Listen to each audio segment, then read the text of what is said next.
又错了。手伸出来。干嘛？伸出来。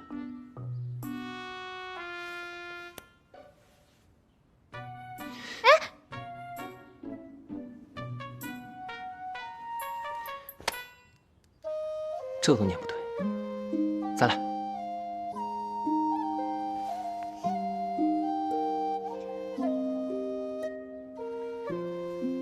日照香炉生紫烟，遥看瀑布挂前川。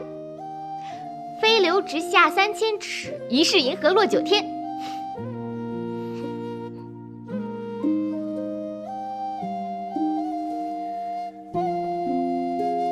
伸出来。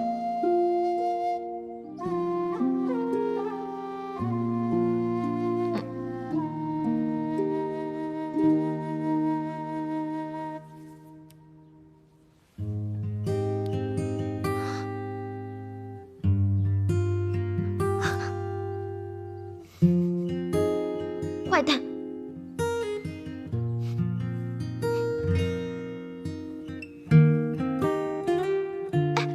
包小小来了，快坐，渴，快渴！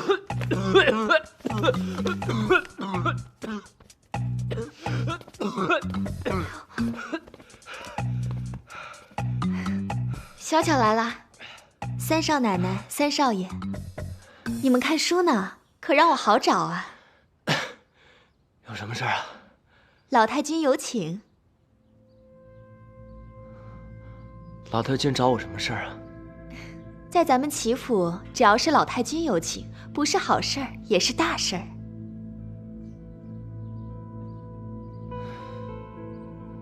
好，那你回去告诉老太君，我跟边野一会儿就来。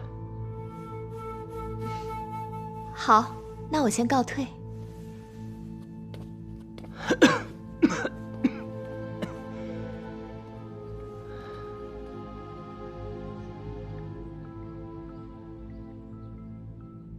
各位主管，请喝茶。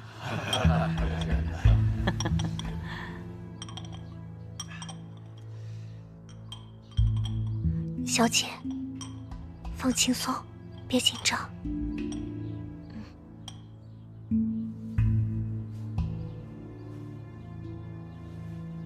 外祖母，他们人都到齐了，可以开始了。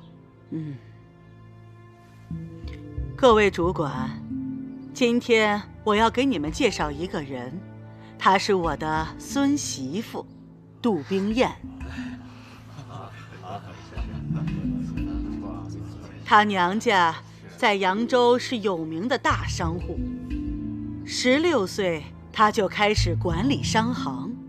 今天特意带她到这儿来跟大家见个面，致个礼。冰燕，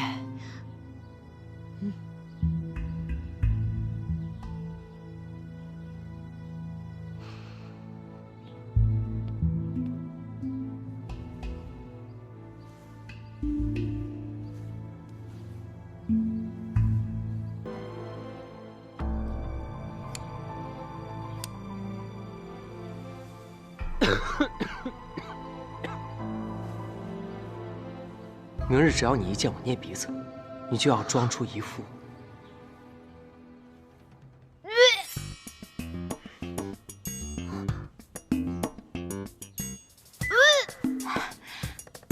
老太君，我看三少奶奶这个样子，该不会是有喜了吧？我看像。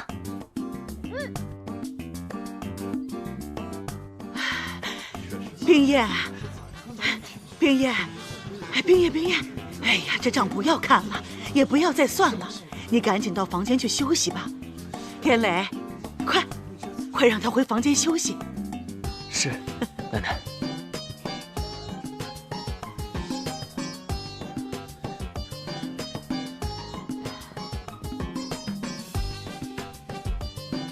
小巧，你快去帮忙。是。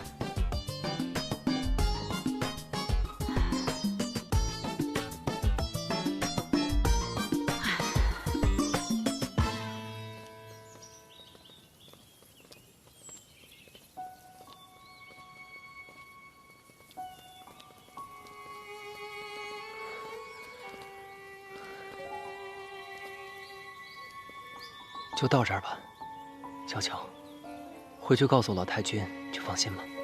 没事的，还是先让我把三少奶奶送回去吧。不需要了。好。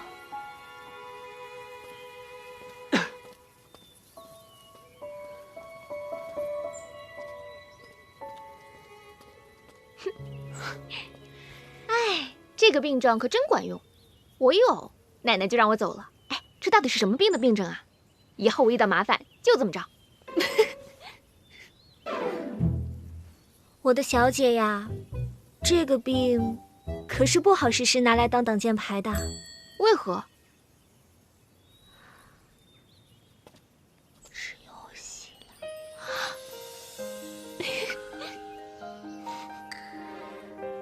齐天磊，你坏！哎，你自己吹牛惹的祸，我连滚带爬的帮你过了关，你还说我坏？你怎么不坏了？教我偶酸水。那别的病你也装不像啊。生小娃娃的女人才偶酸水呢。明白了。小喜你也坏，才告诉我。我告诉你啊，这小喜不坏，我也不坏，我又没有把小娃娃从你脚底心塞进去。你坏，坏死了！你坏，坏死了你！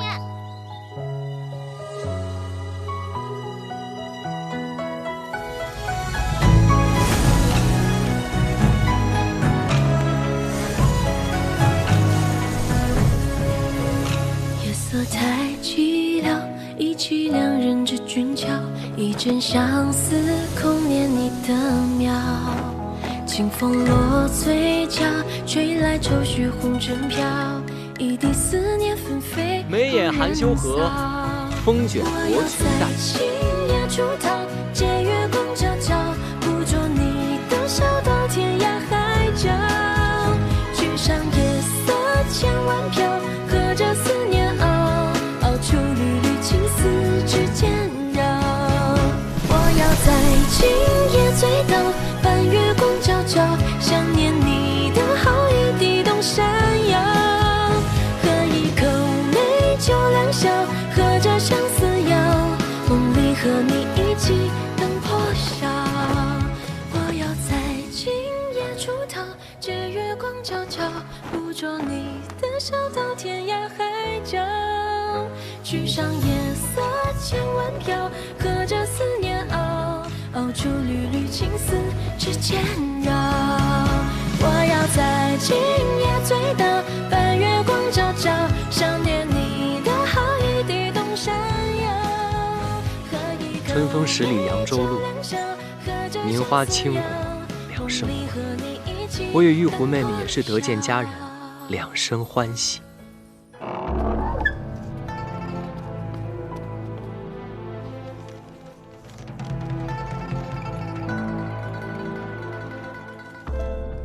柯少爷，柯少爷，三少爷和三少奶奶在那边练武呢。三少爷身体没病，他在练武。别打了，小姐饶了我吧，小姐，我再也不打了。小姐，我敢赌咒，如果我看花了油，不得好死。你什么意思？就让我看这个？千真万确，我刚才真的看见他们在练武。好了，冰叶。好了，这种事没必要赌咒这么严重。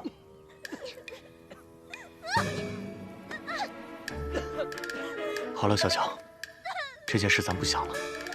以后要是再遇到这种事，还是要跟我说，记住没有？好吧。好，下去吧。还敢不敢了？冰叶，还敢不敢了？冰叶，方才好险，还好我机灵，早做准备，不然我俩都得遭殃。我给你出一道题，你且猜猜。什么题？你就猜猜是谁怂恿老太君考你的。方小巧，猜对了一半。柯少爷，这还差不多。可他为何与我作对啊？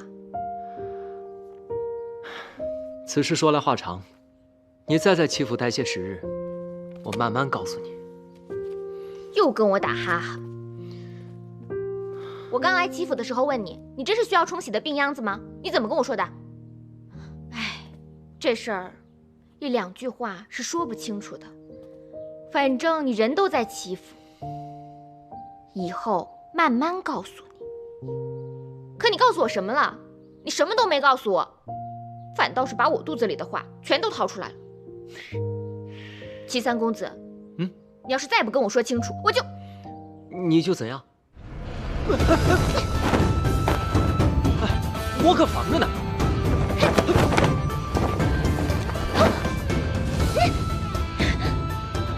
为何无病装病？好好好，那我告诉你，你先坐下。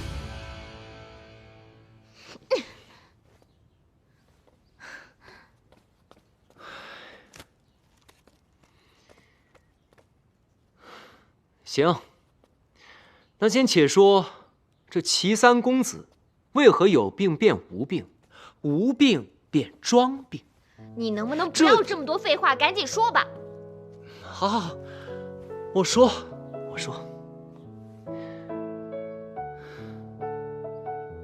话说这林州首富齐府，几代男人骄奢淫逸，吃喝嫖赌，落得个疾病丛生，身亡命丧。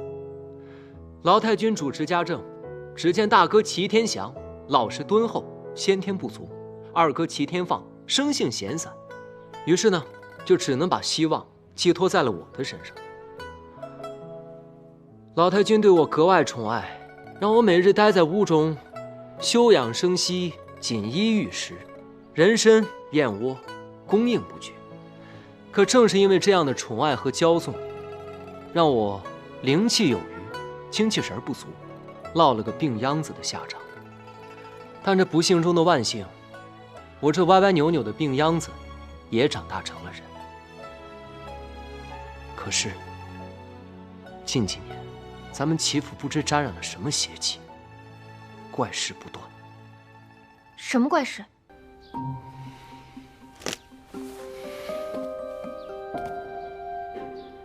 先是我那老实木讷的大哥齐天祥，精神一天比一天萎靡，原本健健康康的一个人，忽然之间就再也叫不醒了，就这么离奇的死掉了。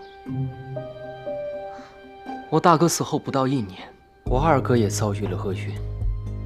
我二哥齐天放生性闲散，但并不娇宠，身子骨比我还强出了许多。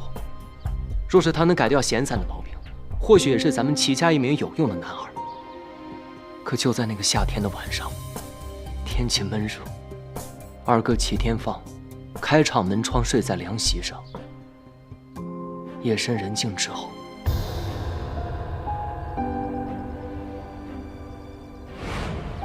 我二哥便中了蛇毒，不治身亡。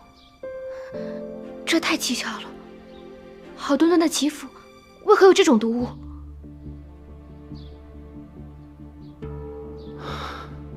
那个时候，由于我大哥二哥相继离世，齐府上下都流传着一个传闻，说齐三公子活不过25岁。那时的我被吓得心惊肉跳，寝食难安，我便病上加病。再后来，后来怎样了？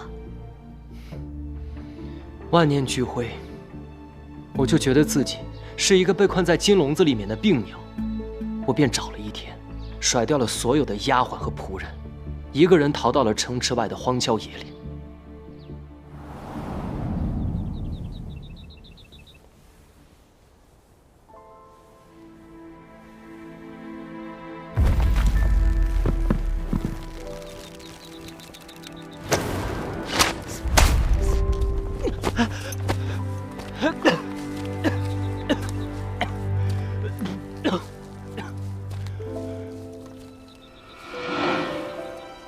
救下我的人，便是我的恩师刘若谦。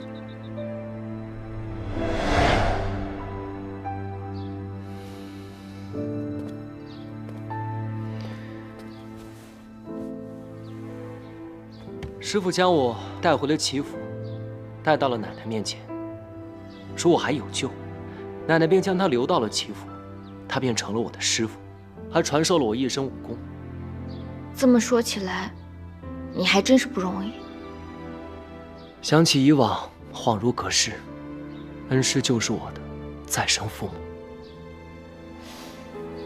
你这从有病到无病，我是听明白了，可是从无病到装病，其中缘由你还没告诉我呢。恩师来了府中半年，对咱们齐府的情况洞若观火。他告诉我，钱财对于穷苦人家来说，那是救命生存的根本，可对于咱们齐府，那是催命的毒药。别看这亭台楼阁、碉楼玉柱，这齐府里面的人早已变身豺狼，杀心四起。师傅还告诉我，要我韬光养晦，装出一副大病未愈、时好时坏的样子，方可让豺狼掉以轻心。那你就不能求求你师傅帮忙，将豺狼绳之以法吗？冰冻千尺，非一日之寒。此人在齐府隐藏极深，若想抓住他的把柄，还需等待时日。我看你们这齐府根本就没什么好待的。那你是想回扬州去了？你们齐府就是泥塑的金刚，外头看着亮，里头黑得很。我李玉湖迟早要回去的。那你是想把杜冰雁给换回来？那更不可能了。冰雁姐姐就是个文弱女子，又不像我一身武艺，什么都不怕。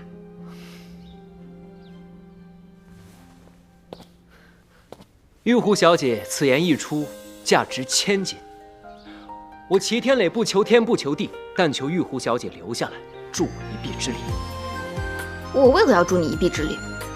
你忘了，我不也助你一臂之力了？要做什么？捉狼。玉湖妹妹从小练就一身武艺，乃江湖侠义人士，不知意下如何？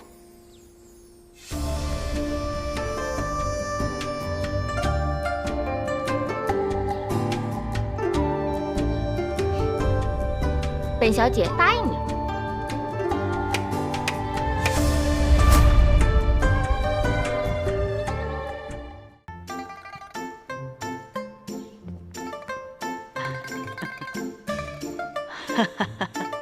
虽说上次冰雁怀孕一事是个误会，但是你们呀也不能放弃。那我先预祝咱们冰雁能早日有好消息，燕娘能早日抱上重孙子。好，好，好，咱们一起喝上一小杯。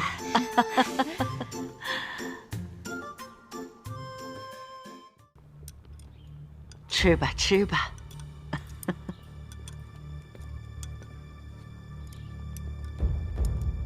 三少奶奶这身衣服，真是让人看得绚烂夺目啊！这要是再添上一样东西，可就真是锦上添花了。小巧，你说她应该添上件什么东西呢？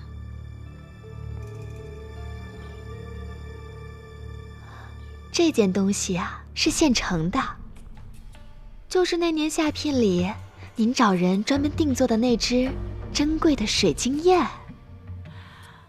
哎呀，你这么一提，我倒是想起来了。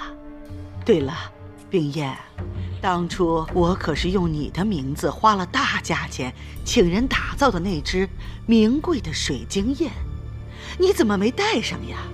你快去带上，让我们大家呀也开开眼界。可不是嘛，娘也好久没见着了。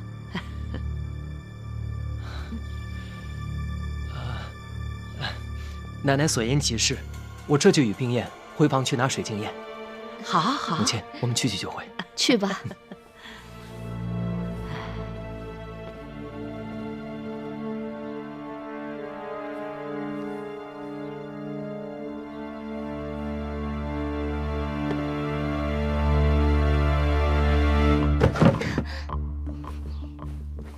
哎，你这是干什么？回扬州去。你说你溜走有什么用呢？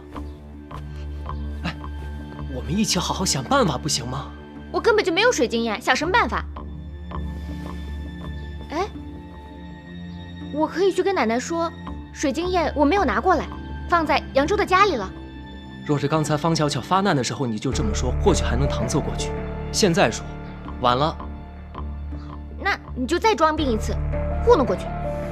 这也不行。哎呀，这也不行，那也不行，这方小巧总有我作对。他背后可是有个柯世昭啊！柯世昭也是个大坏蛋，真是的。大不了我就说我是李玉湖，不是什么杜冰雁，看他能把我怎么样。你先别着急，我们一起好好想想。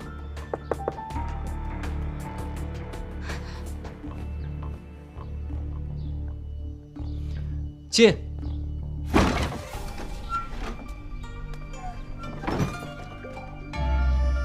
师傅，师傅，你怎么回来了？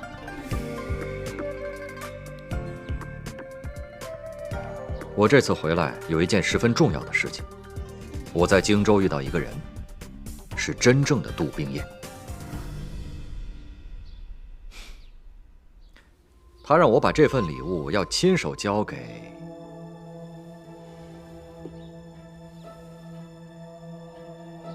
玉湖小姐。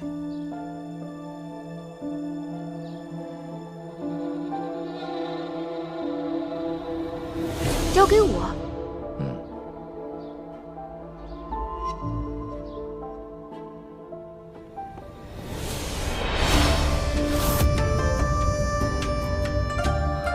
水晶焰。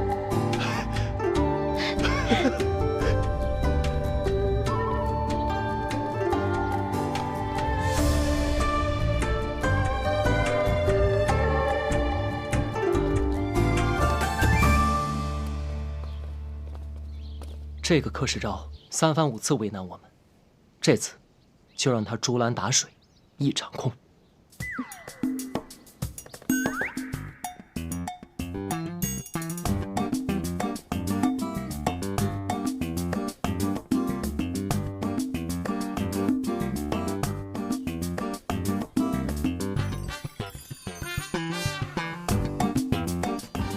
老太君，这三少奶奶没带呀。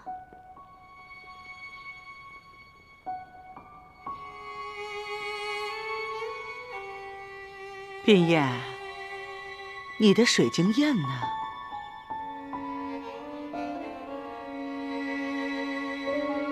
奶奶，这水晶焰今儿还是别看了吧。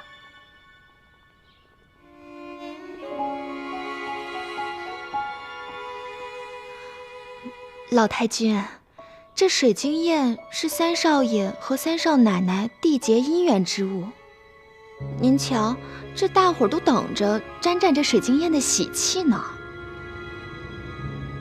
可不是嘛，冰雁，你为什么不愿意带出来让大家看看呢？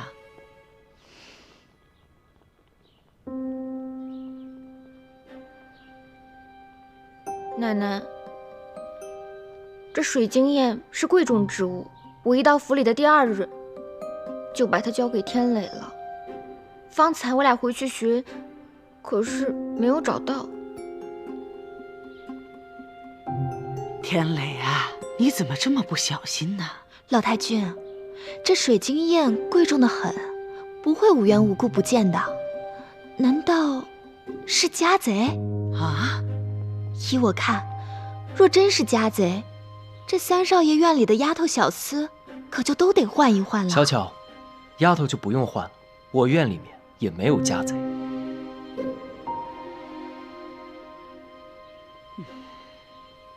哎呀，你就别卖关子了，惹得我紧张兮兮的，惹得母亲和奶奶也紧张兮兮的。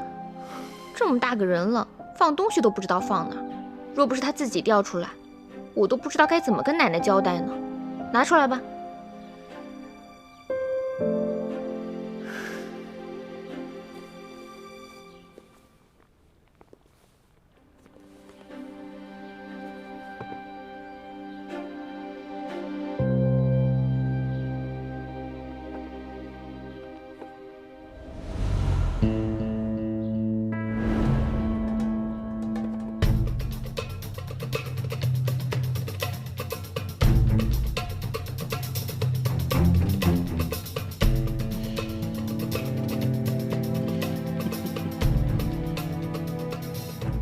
哎呦，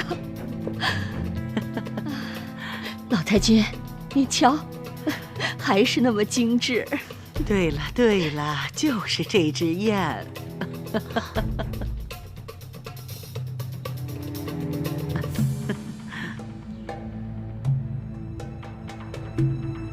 这晶莹剔透的，还是和我们三少奶奶最配。哎呀，奶奶你不知道，这天磊平日里最爱逗我玩了，看见我着急，他就高兴得不得了。刚才我多说了他2句，他还冲我吼呢。哎，您看他欺负我。哎，天磊，以后不许欺负我们冰雁。哎，奶奶，我哪敢呀？老太君，那是他们小两口没事儿逗着玩呢。哦，哦，哦，哦。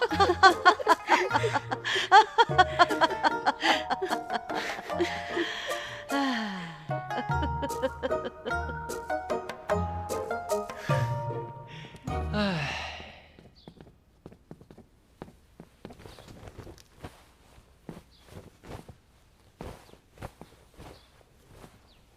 你这是要走？走。我们好不容易顺利的闯过了这一关，为何你还要走呢？一关一关又一关，谁知道下一关是什么等着我？在你们祈福演的累死了，不累死也要憋屈死。那你不是答应要助我一臂之力吗？不住了。你不是答应帮我捉豺狼吗？不捉了。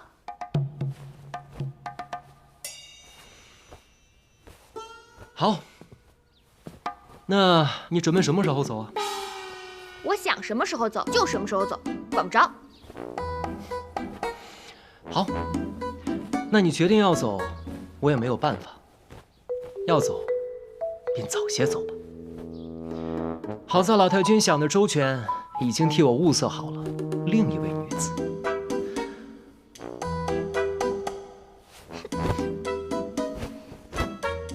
我戚天磊素来讨厌一夫二妻，我曾经暗自许诺，绝不娶第2个老婆。我既与你成亲，那小女子，我便看都没看一眼啊。我心向明月，只装得下扬威武馆李小姐一人，奈何李小姐非要走，那便罢了。强扭的瓜不甜。不过呢，好在那小女子比李小姐漂亮的多，也娇美的多，也柔情的多。怎么，你还不信？我给你看看她的小象。哎呦，还真是个美人儿啊！想看啊？给你看看。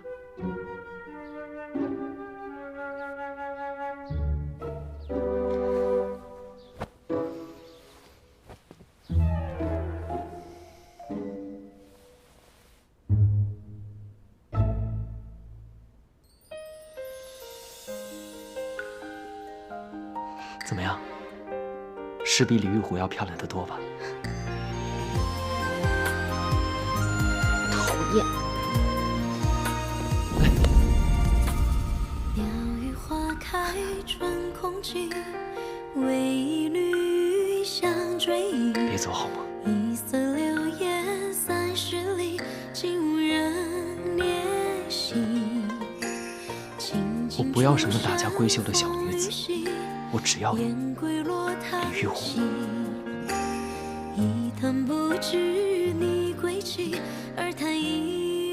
你是真的喜欢我？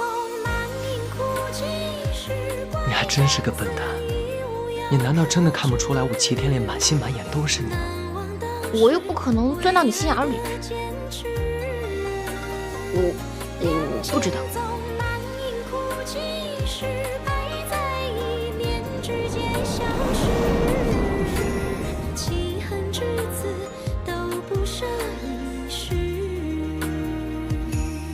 以此为证。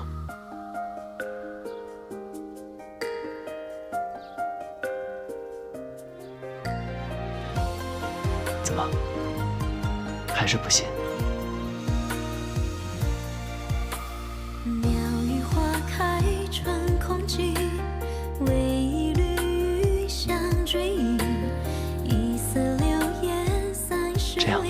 竟无人怜惜。千金出山还差风雨洗，燕归落汤溪。如此呢？不知你归期，而叹忆往昔。既然你信了，那便好。弃恨之子都不舍一世，情恨之子都不舍一世。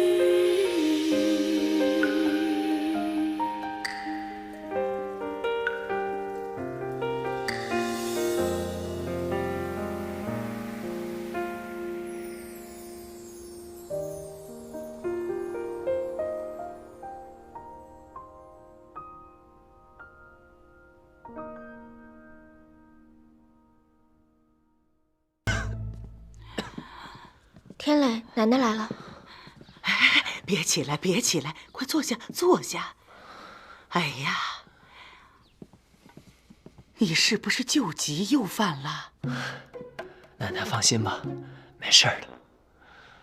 一定是前段日子他太累了，累病倒的。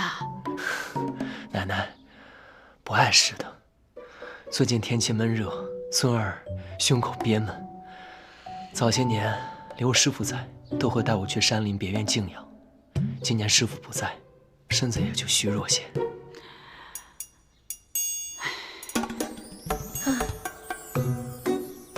哎，奶奶，要不就由我陪着天磊一起去别院小住几日。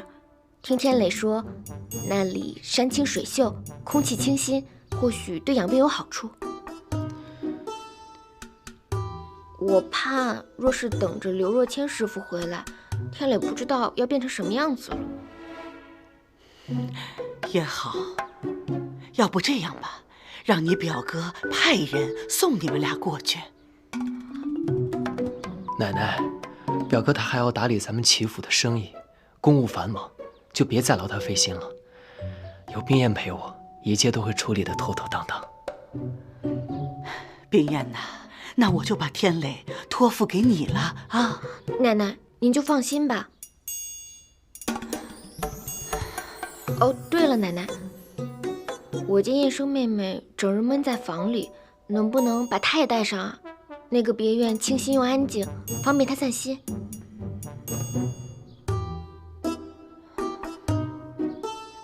行，行。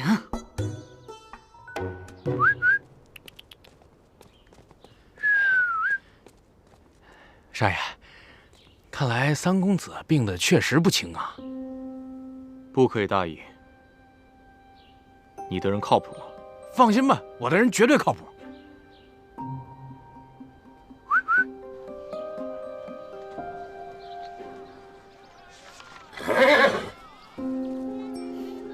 小姐，就是那个，他是王胡子新招来的车夫。狗腿子！不急，将计就计。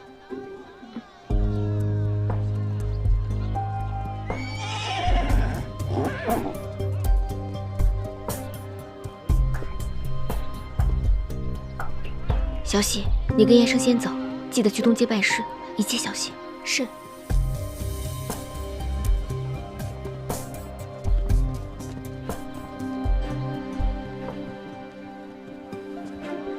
从东街走，出发。是。赶紧出发！去。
三少爷的补药还差了几副，我去药铺抓了带上，免得别院私下没有药铺，耽误了三少爷养病。你们先等等。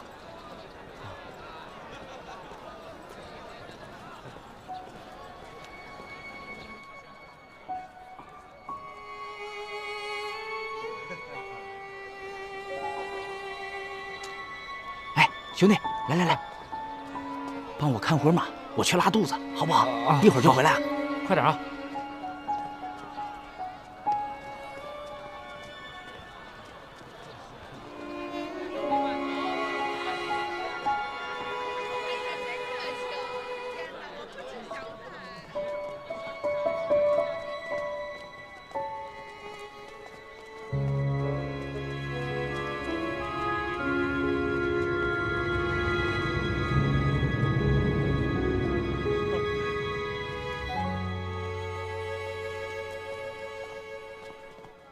慢走。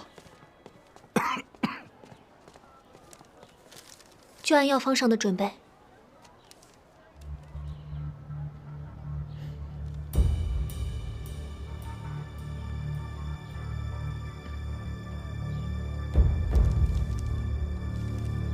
好，这是您的药，5两纹银。哎，银子，谢谢。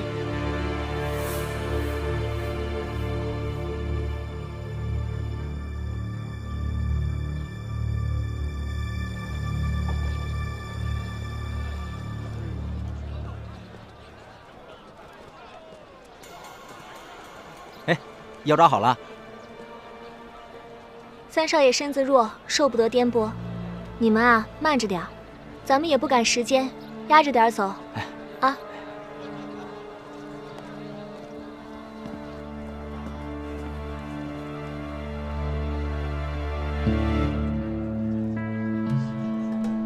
慢着点走啊！去。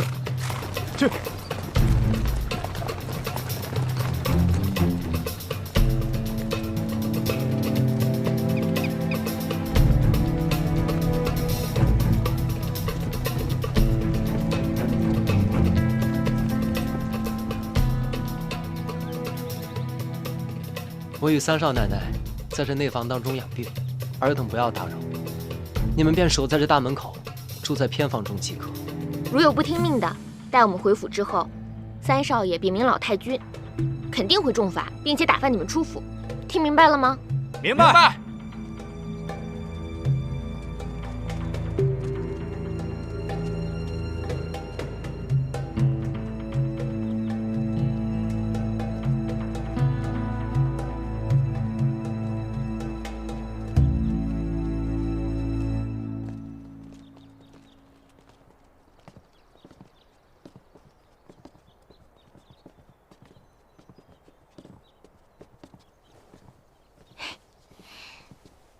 搞定了，什么时候走？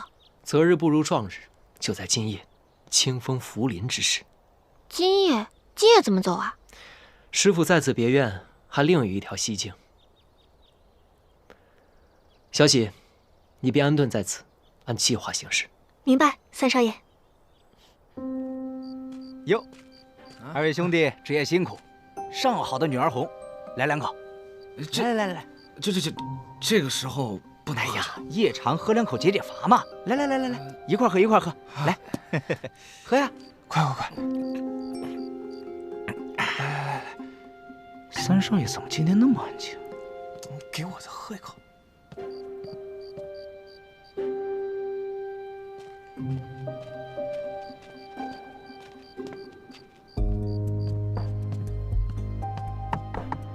三少爷、三少奶奶，吃点点心吧。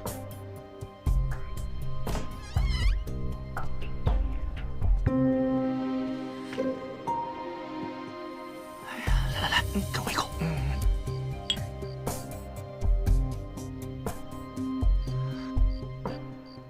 谢了，多谢啊！没事，辛苦啊，慢走啊，慢走啊。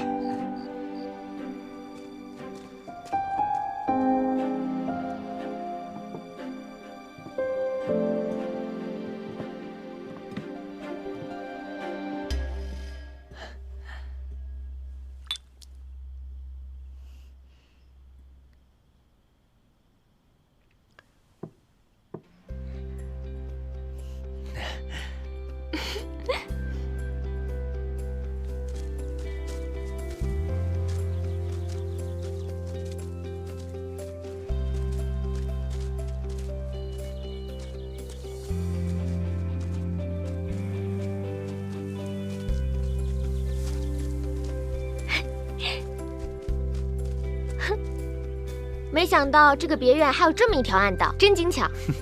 哎，我都好久没出来玩了。那咱们这次就玩它个够。好，好看吗？好看。杨子，我这招偷天换日如何？还行吧，只是不知道可以瞒多久。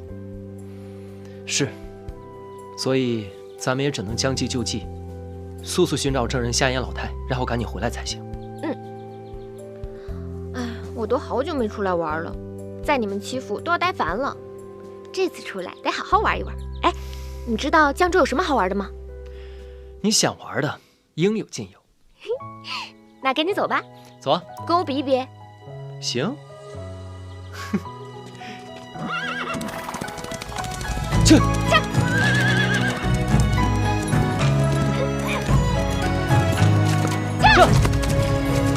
夜色太寂寥，忆起两人之俊俏，一阵相思空念你的妙。清风落嘴角，吹来愁绪红尘飘，一地思念纷飞后人扫。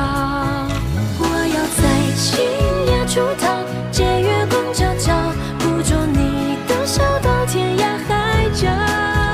举上夜色千万飘，和着思念熬出缕缕情丝之间绕。我要在今夜醉倒，半月光皎皎，想念你的好一地动山摇。喝一口美酒良宵，和着相思谣，梦里和你一起等破晓。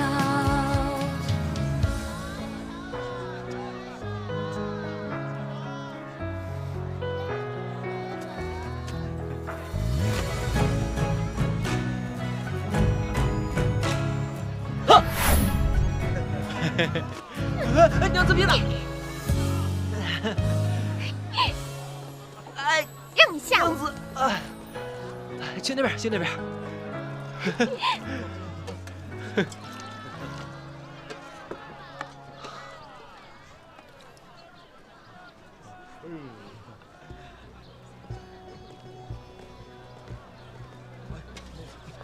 各位朋友，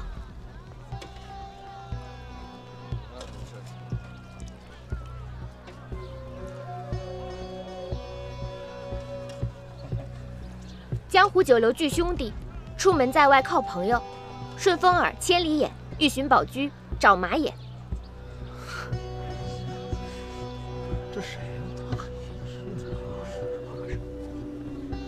原来是道上的朋友，有什么需要您说，但凡是我们知道的，必定告知。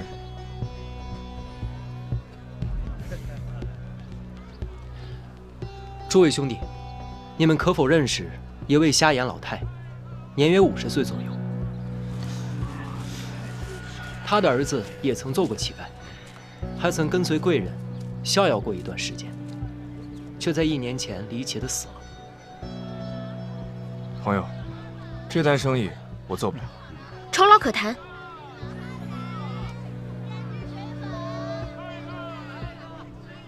你们不是江州人是吧？的确不是江州人士，但俗话说，在外靠朋友，请各位兄弟卖点面子，给些消息。朋友，我们只是来打听一点消息，并无敌意。方才这位兄弟说做不了，这做不了3字，况未含糊。若是我没有猜错的话，此事关乎诸位的身家性命。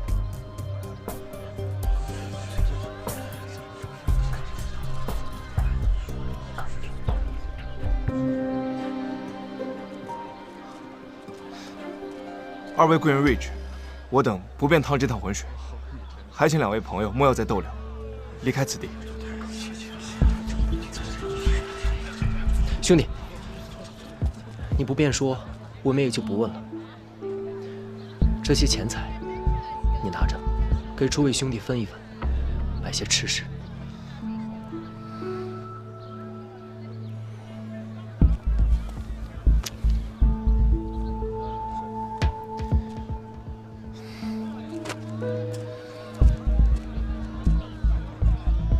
此事我们说不得，不过二位可以试试去逍遥楼找耳报神，他法眼通天，只要银钱给的够，什么消息都可以在他那儿买到。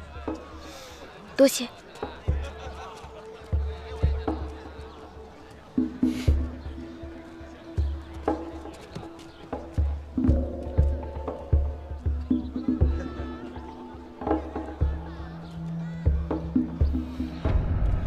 官爷，刚才有对年轻夫妇打探那个老太的消息。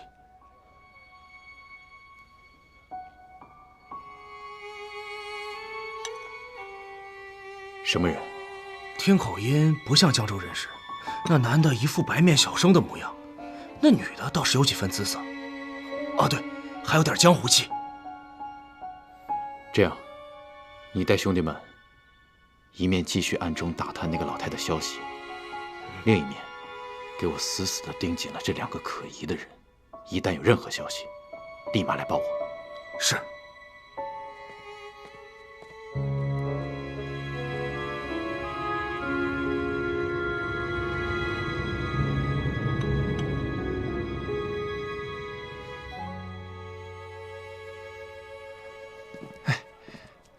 客官，请。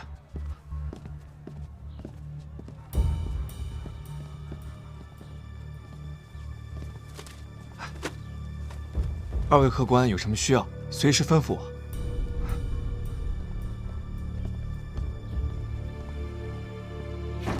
哎呦，王公子，好久没来了呀！多赢点，多赢点。那儿呢？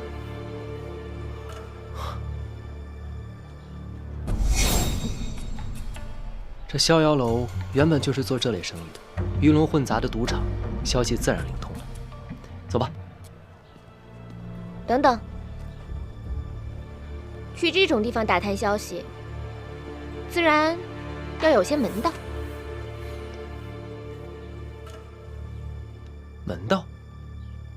其3公子锦衣华服，腰带玉佩，头戴玉冠，富贵非常。可就是这脸嘛，我脸怎么了？这脸白白净净，斯斯文文，就是这眼睛太精明了一些，一看就会骗人。我如此温和敦厚，又怎会骗人？你可不要冤枉我。可是我这法子就得要会骗人。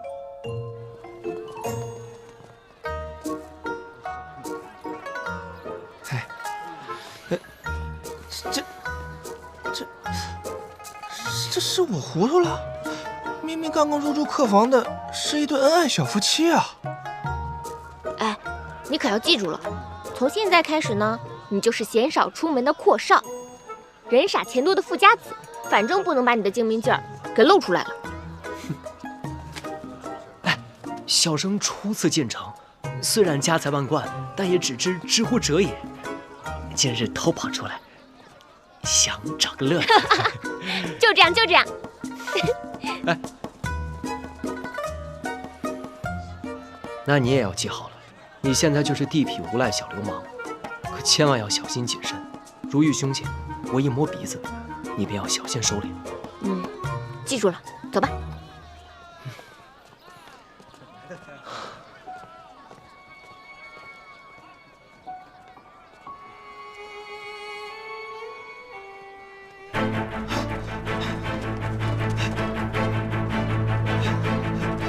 站住！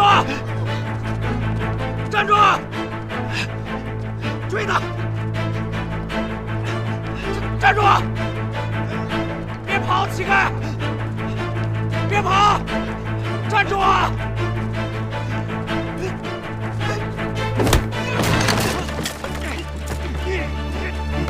起来！跑啊！你们是什么人？什么人？给我打！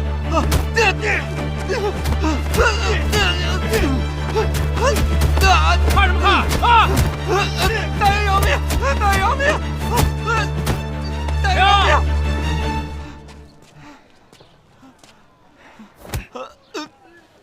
说，今天给那对找老妇的人说了什么？我什么都没说呀，大哥。小混蛋，你想找死是吧？大哥，饶命！赶紧说，要不今天要你小命！我说，我告诉他们去逍遥楼打探消息。以后给大爷管好自己的嘴，走。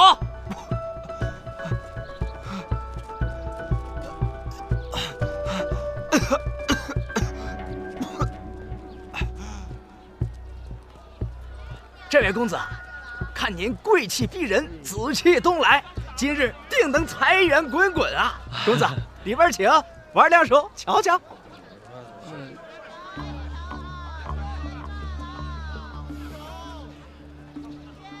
瞧瞧，公子请。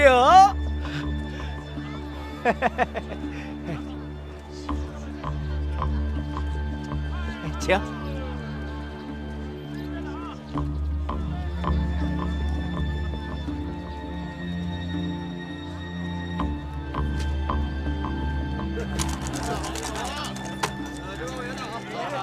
兄弟，买大买小啊？大。哼，122，你输了。大哥厉害，小生佩服。再来一局吧。好。我还压大。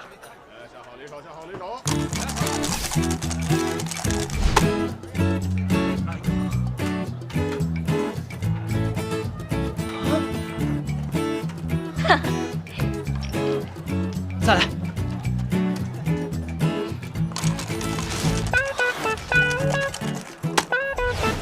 哈哈哈！输了，你今天运气不好。怎么还要来？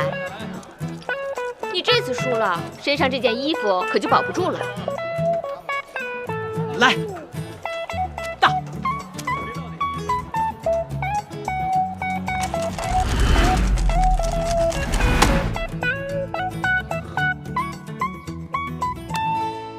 小兄弟，你的骰子我来帮你开。哼，爷爷，我今天手气好得很，不需要。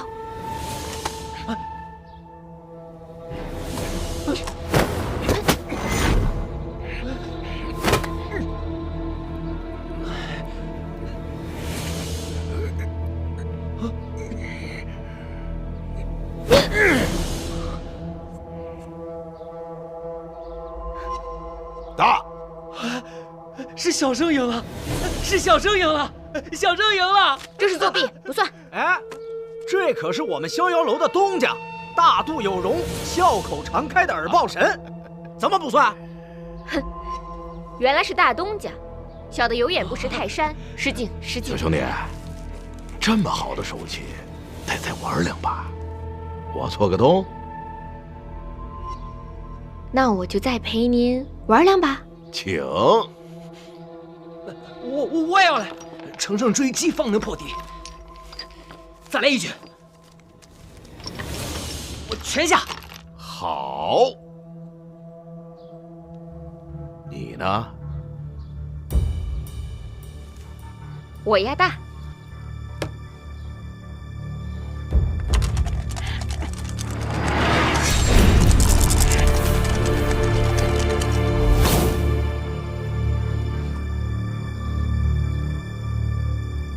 3个1，豹子，庄家通吃，胜！好嘞！嘿，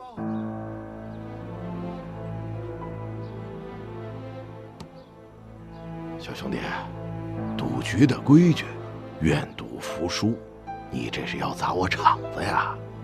啊！不关我的事啊！我当然不敢砸您的场子了。对，我是觉得这赢了就走的话，多少有点不太道理。嘿，说的对，但你还有钱吗？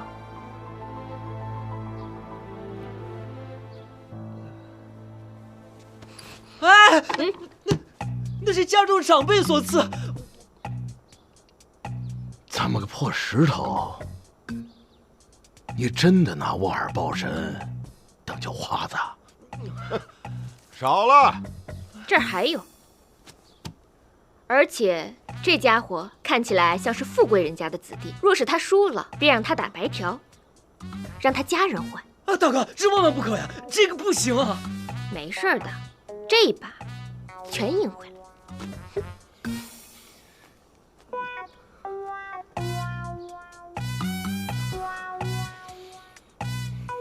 行，好，有胆识。我二豹神开门做生意，来者不拒。既然是豪赌，二位雅间请。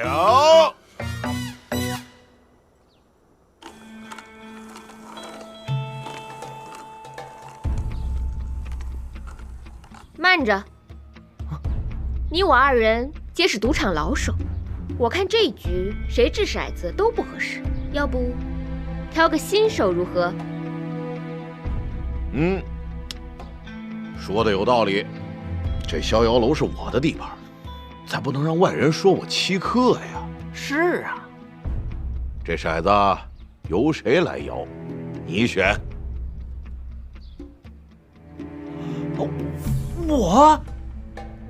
我不行的，小郑只会执笔写字，不会这些东西，我不懂。哎，不会就对了。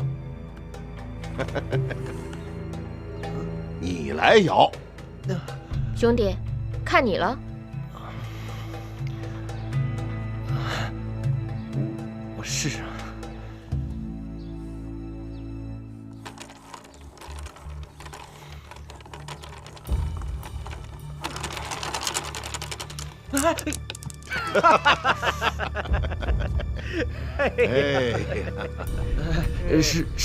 失敬。无妨。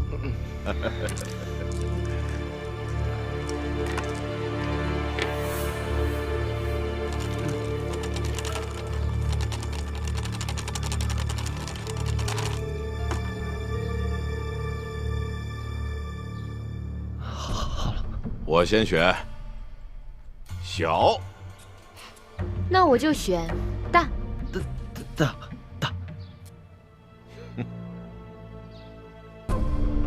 慢着，二豹神，我跟这位兄台可是赌上了全部身家，不知道您赌什么？来，是东家。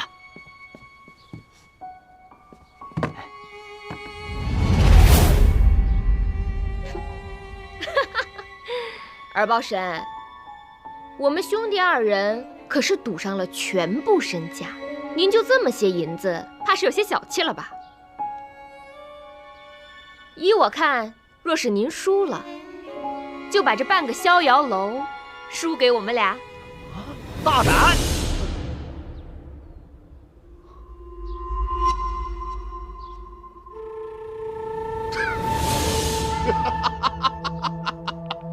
好大的口气啊！哎，好，我依你，但我也提个条件：这把如果你们俩输了，打明儿起，在这逍遥楼给我当牛做马，你们俩的私产都归我。啊，那岂不是把我祖产都全押上了？我不玩了，我不玩了。完了，哎，好，开。开。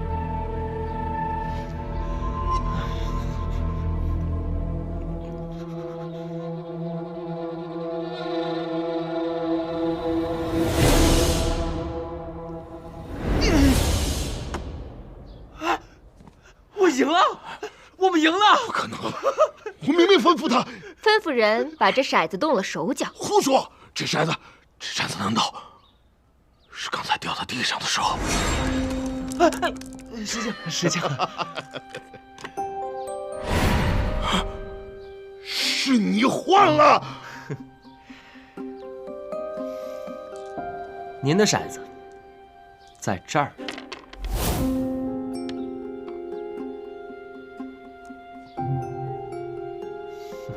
您的骰子摇大摇小，还不是您说了算？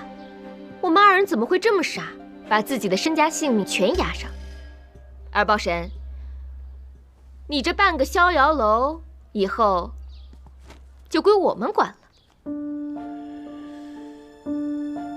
你们究竟是什么人？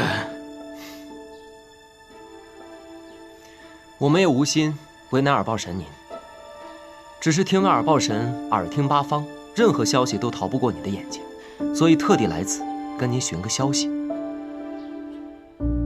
问，我们在找一位瞎眼老太，想必以您的神通，已经知道她是谁，在哪儿了吧？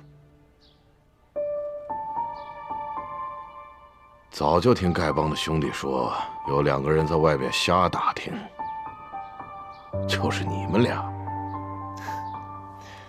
耳报神果然神通广大，我们2人也知道，此事背后牵连颇多，才斗胆拿着半个逍遥楼来跟您换消息。若是您肯帮忙，刚才这赌局便不作数了，这逍遥楼也还是您的逍遥楼。我耳报神敢输，你们2个外地来的小子，敢拿吗？您大可以杀了我们2人了事。不过，刚才楼下的赌徒也都看见我们上了楼，如若没有安然出去，我安排的人会去报官。我知道以您的手段平复得了官府，不过因为这样一个小事摊上一宗麻烦，这不值当啊。况且，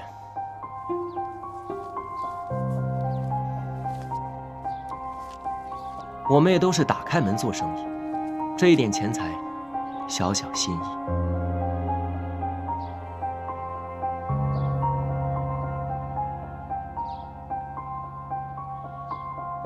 罢了，我耳报神本来就是卖消息的，愿赌服输，你们要找的人在白泉。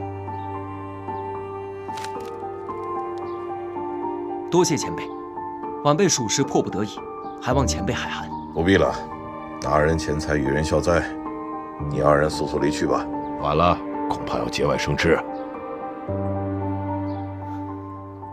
多谢。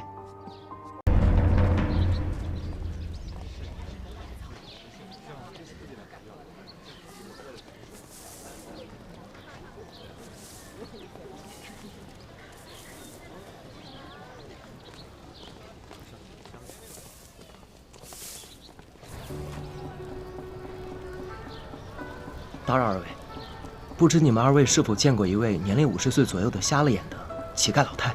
大娘，麻烦问一下，有没有看见过一位50多岁瞎了眼睛的老太太？没见过。没有看见。 50岁左右的瞎了眼的乞丐老太。有没有见过50多岁瞎了眼睛的老太太？没见过。没见过。有没有见过50多岁的瞎眼老太？多谢。没见过。多谢。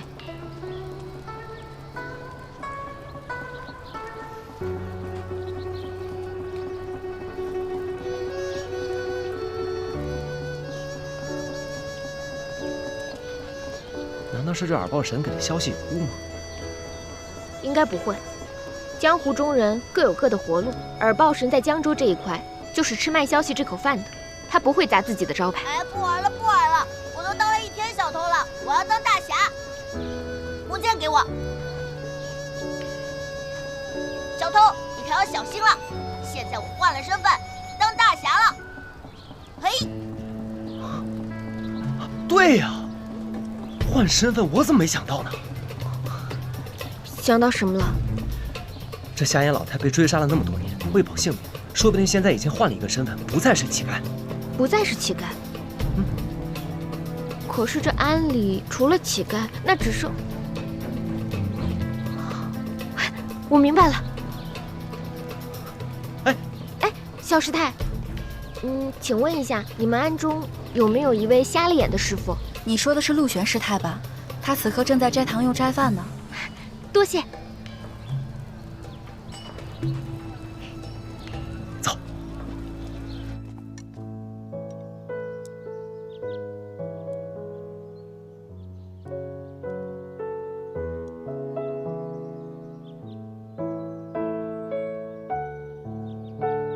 来，我帮你。你啊，多吃点这野菜啊。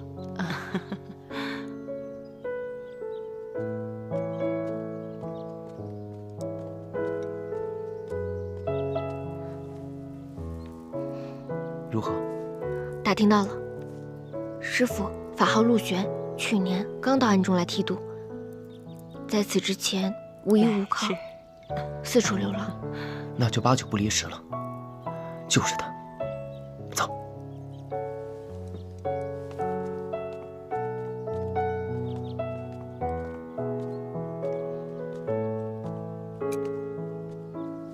打扰2位师太，我们夫妻2人初来乍到，想讨一口斋饭，不知可否应允？啊，2位施主，快快请坐。多谢，多谢。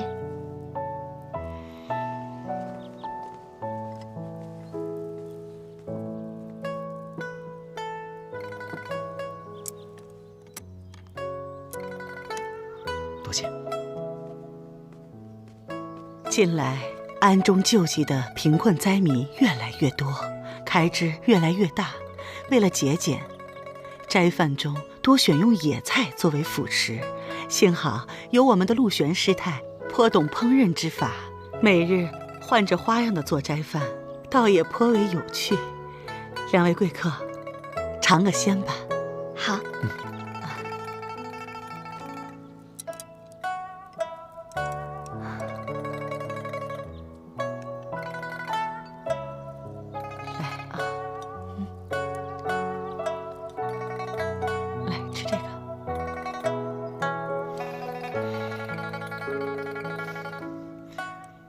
没想到这区区野菜，竟然也能做出如此美味。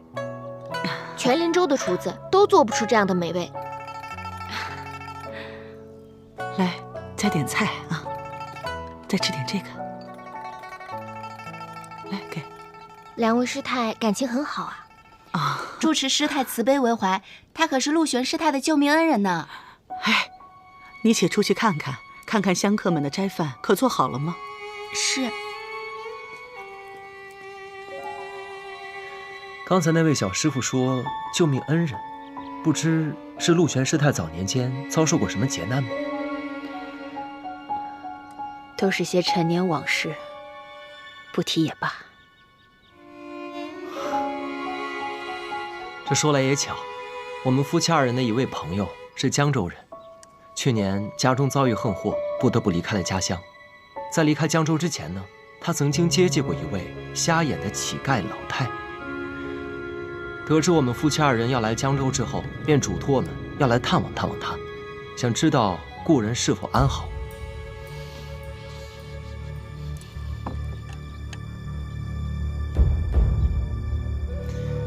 我的这位朋友名唤寂静堂。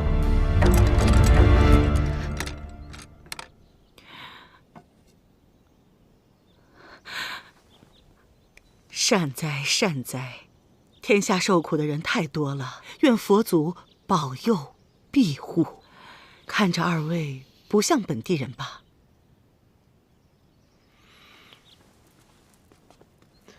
晚辈姓齐，林州人，家中排行第3。姓齐。师太，我们知道，您就是当年瞎了眼睛的老太太。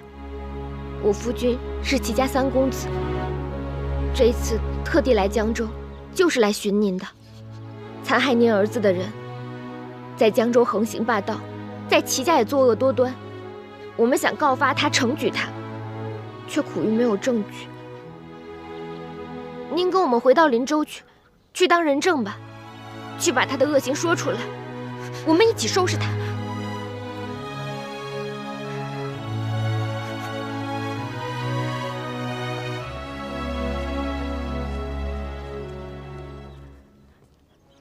2位施主认错人了，老尼久居安州，对2位所说之事全然不知。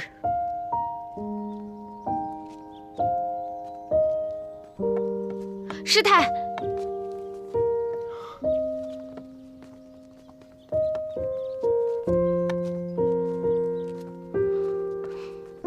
就这么算了吗？那倒不会。这陆玄师太决然回去，定是因为不相信我们。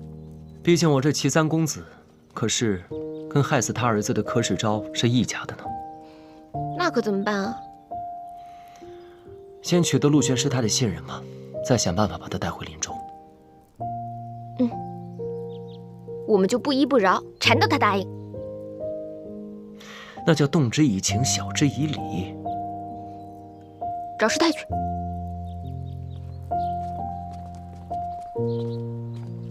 哎，这位小师傅，阿弥陀佛，你可见到陆玄师太了？去后山了。多谢。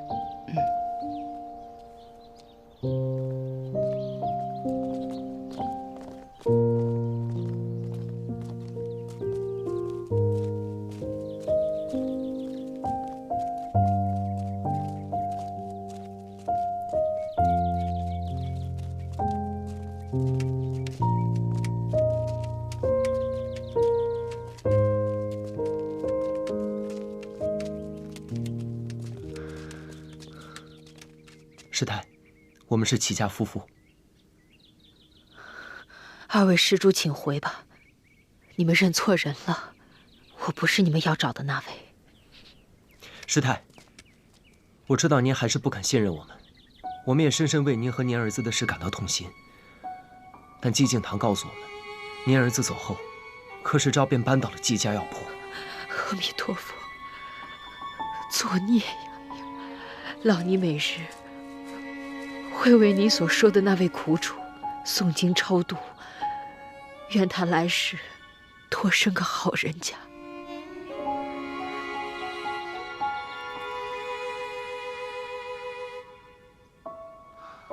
官爷，我一直跟随着那对小夫妇，然后他们到耳报神那儿打探到那瞎眼老太的消息。如果我没猜错的话，这个老尼姑就是当年的瞎眼老太。耳报神的消息不可能有错的。柯少爷寻了他很久，没想到这个老太婆竟然躲在这儿。咱们还真是得感谢他们俩，帮了咱们大忙。按照柯少爷的吩咐，杀了灭口。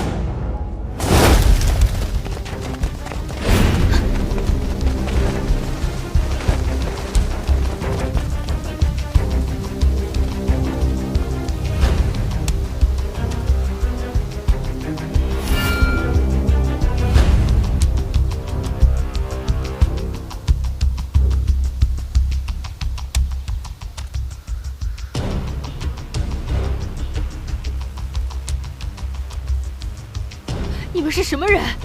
我们是送你去跟你儿子团聚的。姑奶奶先把你送下去。给我上！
师太，您没事吧？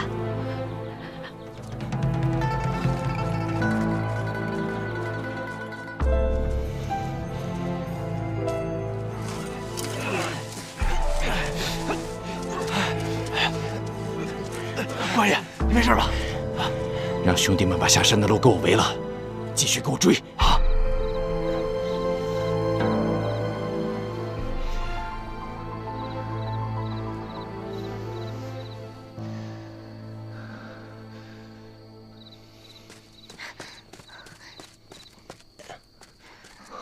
没人跟来。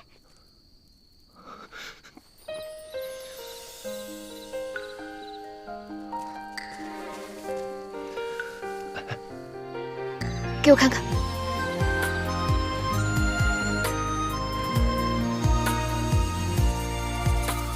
鸟语花开春空气，为一缕香追忆，一色流烟三十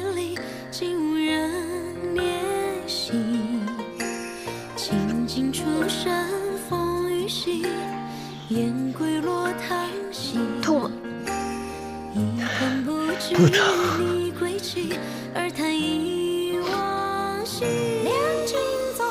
这么大道口子还说不疼？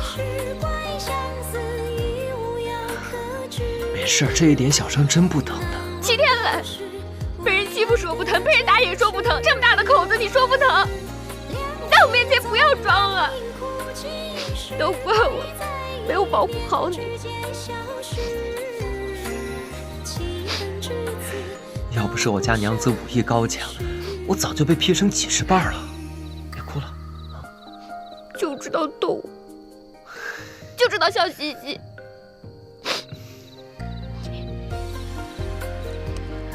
公子是为了救老尼才受伤的，老尼感谢二位的救命之恩。师太不必。师太，这是我们应该做的。师太，虽然你躲入白雀庵中削发为尼，但也阻止不了那群人的杀心。你的行踪现在已经暴露，他们定不会善罢甘休的。对啊，师太，这样躲下去不是办法。要不，您就跟我们回林州去吧，去揭发柯世昭的恶行，替您儿子报仇。好，若不是二位救了老尼的命，老尼也无法知晓二位的为人和真心。你们是好人，我就不再遮遮掩掩了。柯世昭那个恶贼，为了夺得几家药铺，把我儿匡骗去，下毒害死。现如今，他还想要了我这瞎眼老尼的命。师太，不瞒您说，我的2位亲生哥哥也可能是被柯世昭给害死的。我这么多年来就是为了寻找证据，为我的至亲至爱之人报仇。杀你儿子的恶人，那也是我的仇人。是啊，师太，我们一起为枉死之人报仇雪恨。我这老尼留着一条命，就是为了有朝一日能为我儿沉冤昭雪。要不然，我这条命就随他去了。只是苦于深渊无门呐。我们可以帮您，但我需要您去做个人证，把您这些年所见所闻，把您儿子被害死的经历，通通告诉老太君，让老太君知道柯世昭的险恶为人，老太君便会为您做主，为您的儿子报仇雪恨。好，只要能为我儿讨回公道，要我做什么都可以。那如今的当务之急，就是咱们速速回到林州去。可我刚才查看了一下，下山的路都被他们封死了，你又受了伤，硬闯肯定不行。咱们得想个办法才行。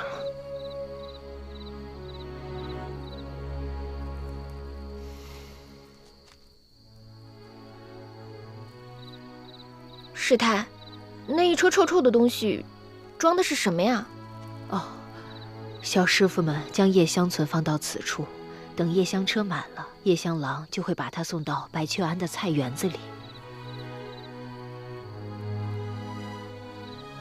有法子了，天磊，这夜香郎就由你来当了。师太，一会儿我们要演一出好戏，不知道您的眼睛是否方便？老太婆虽然眼瞎，但是听觉和触觉都还灵光，我这平时行动没什么障碍。那便好，眼下就差一身法袍了。这好办，顺着这草棚往东走半里，有一口古井，我们常在那里洗法袍，小师傅们都把衣服晾在那儿。那我去借一身。哎，我同你一起去。你都受伤了，乖乖待在这儿，我马上回来。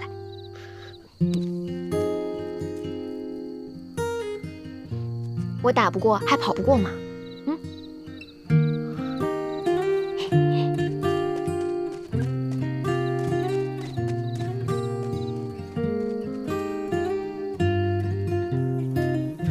起来，起来，起来！守了一晚上了，连个鬼影都没有，你还睡？其他陆兄弟会不会已经把他逮住了？能吗？哎呦，这么臭啊！你放屁了？放你娘的狗屁！哎，站住！干嘛呢？阿弥陀佛，二位施主，我们是把叶香送到园子里浇菜的。臭死了，烫得我眼睛都疼！快走！等等，你们到叶香？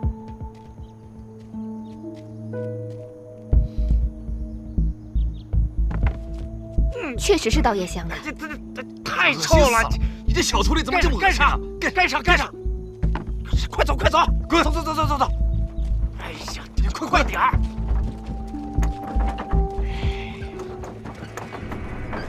太小偷了，这个东西清早的，贵气，恶心死了，什么玩意儿？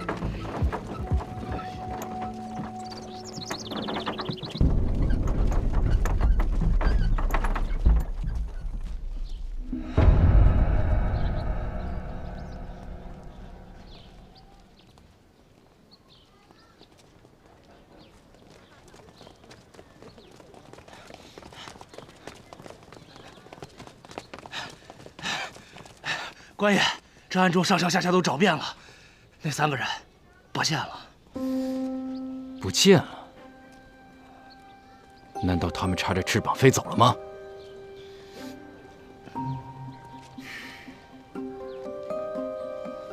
这样，你赶紧下山。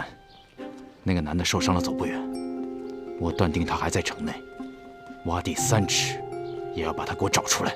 好，我现在就带兄弟们去找。等等。你现在先给柯少爷去送信，告诉他，那个瞎眼的老太已经跑了。如果咱们追不上的话，让他提前在林州城内做好安排。一旦他们进入林州地界，我们便可守株待兔，方能拿下。是，走。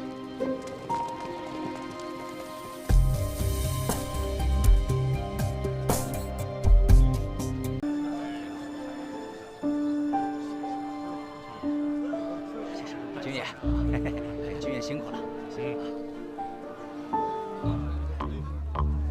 军爷，您还有没有印象？我先告辞了。其他地方辞了。走。啊，好嘞，辛苦了。既然咱们的行踪已经暴露，他们定然会在城门口设下埋伏，继续追查师太的。2位小施主，你们莫管老尼了，快走吧。师太，您别这么想，我们夫妻2人定然护您周全。你们几个看那边，你给我问去啊！来，干啥呢？过来。没想到他们动作那么快。这可怎么办？瘦瘦的，没见过。朝叶香出去的，行吗？真的没有。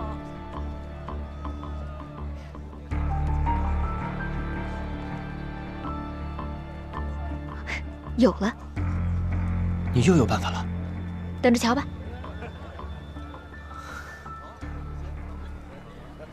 让开！快问，给我问，有没有看到尼姑啊？没有。哎，你们几个有没有看到一对非本地的年轻夫妇？瞧着像是富贵人家的小姐和公子的模样，但是穿着尼姑和夜香郎的衣裳，还带着一个瞎眼老尼。没有，没见过。没见过。没有。对，发现了，这边有一个，快追啊！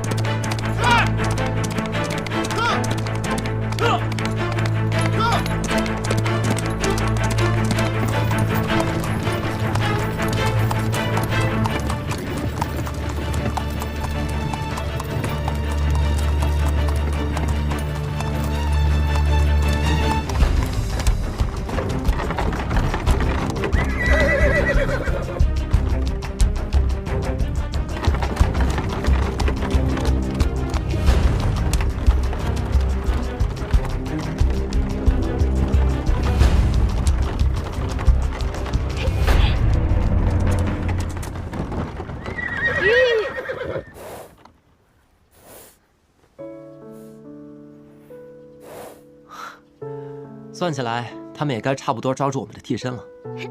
估计啊，嘴都给气歪了。他们肯定想不到我们绕道走了，就算他们折返回来追，千里马也追不上。等回了林州，咱们还得先将师太找个安全的地方安顿起来，再回别院。要把这出大戏神不知鬼不觉地唱完才好。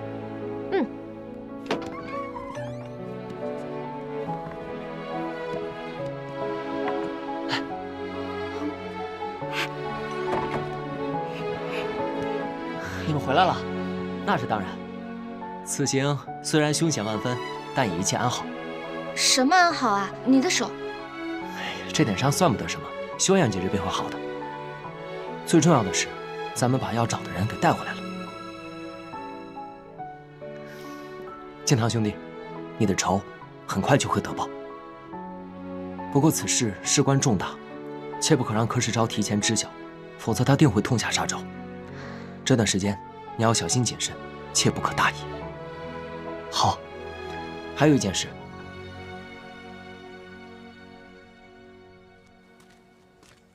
三少爷和三少奶奶要上车了。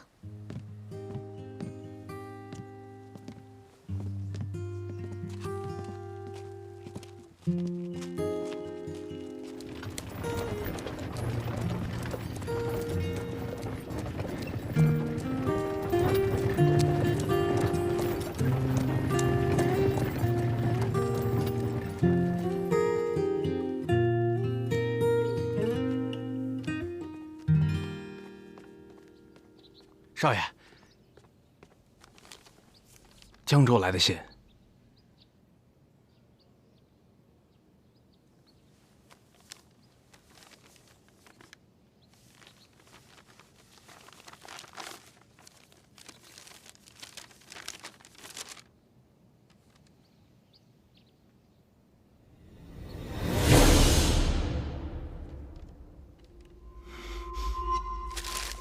废物！还得本少爷亲自出马。王胡子，少爷您吩咐，去查一查，三少爷和三少奶奶在去江州这一路上做了些什么事，遇到些什么人，有什么异常。他们能够一路顺利到达江州，必定是有人接应。务必查到此人是谁。啊，是。三少爷和三少奶奶以为带着瞎眼老太离开江州，我就奈何不了了吗？那本少爷我就布好天罗地网，等着你们。去。是。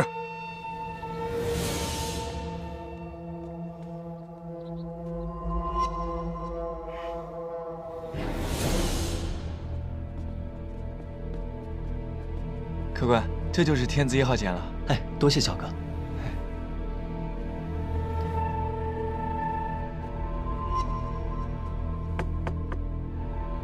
谁呀？啊，师太，是齐公子让我来接您的。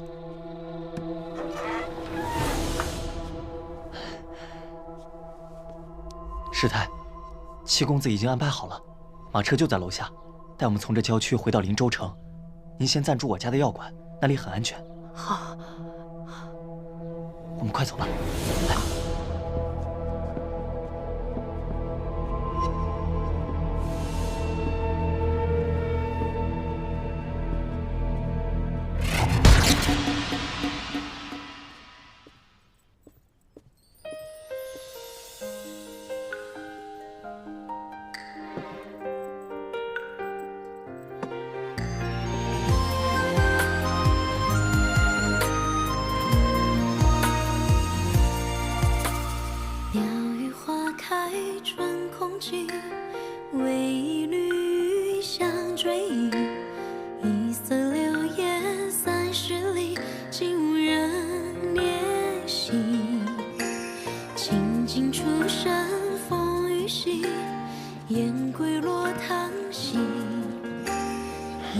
袁将军抗旨不遵，可是杀头的大罪过，还会连坐家门，被诛灭九族的。若是将军您现在到了，那这些将士定会被责令发配到旁系军籍。将军难道就不为这些伴你出生入死的将士们着想啊？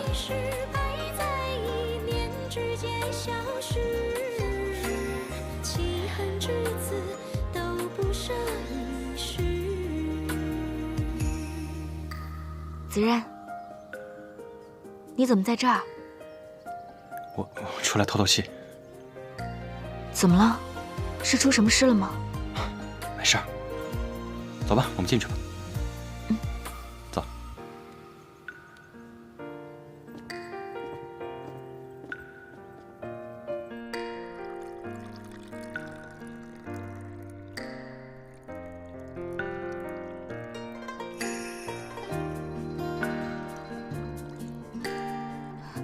子任，我来。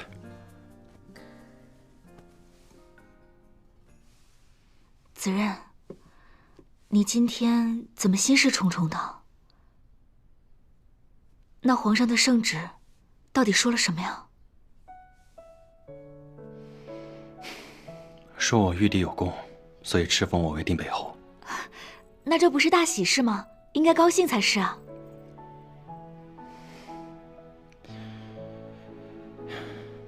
冰燕，位尊权大，未必是一件好事。有时候权威越大，反而会被权威所累。原来你是在想这个啊。其实呢，你这个定北侯，只要一心为民，忠心报国，就不会被权威所累。你说，我说的对不对？来，恭喜将军，荣升定北侯。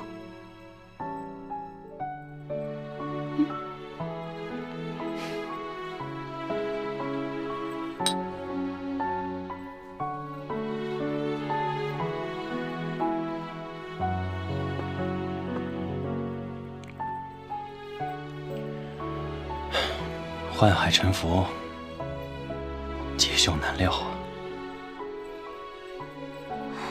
平日里你倒是个豁达之人，怎么今日这么多愁善感了？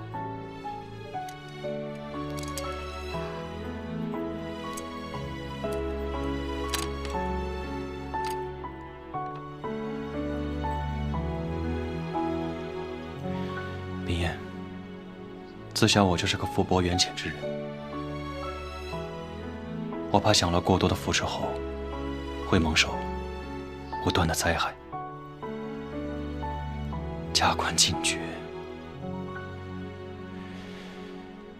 实在令我诚惶诚恐啊！怎么了？那皇上的圣旨上，是不是还有什么别的事？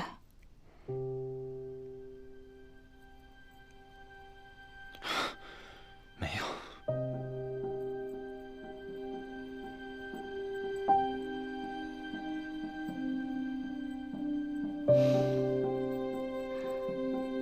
虽说人无远虑，必有近忧，但是你没有必要想的那么多。从今往后，不管你去到哪里，我都誓死不相离。我不要什么荣华富贵，我只要你和我能够岁岁平安，相伴百年。风绵绵拂一叶扁舟轻轻，雨打芭蕉不及耳边的叮咛。一座城，一声情，一曲相思锁一心。梦里桃花片片散落奔月明。夜雨伴随扬州行，一人撑伞两肩并，花瓣飘零，是你满天深情。夜雨无声人有情。子然，你怎么了？没事吧？没事。冰燕，我现在有点累了，我还先去休息一会儿。那我扶你回去休息。不用，我自己去就行。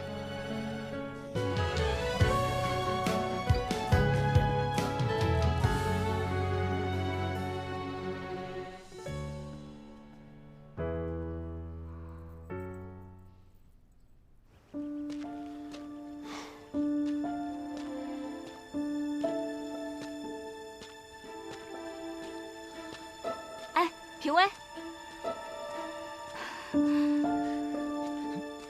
嫂子，我还得去巡逻，我先走了。哎，站住！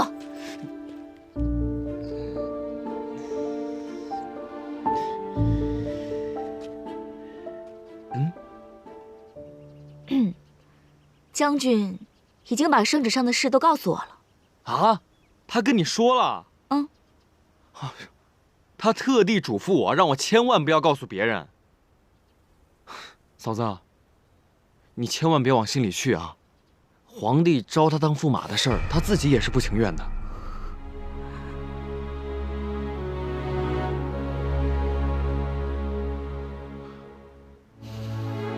嫂子。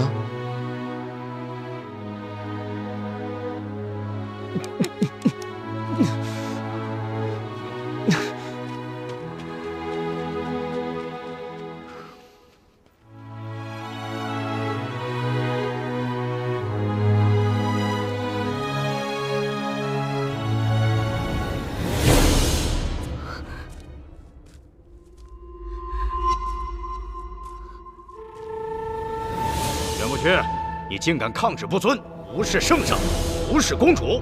我今日就送你二人一同去见阎王爷。呀！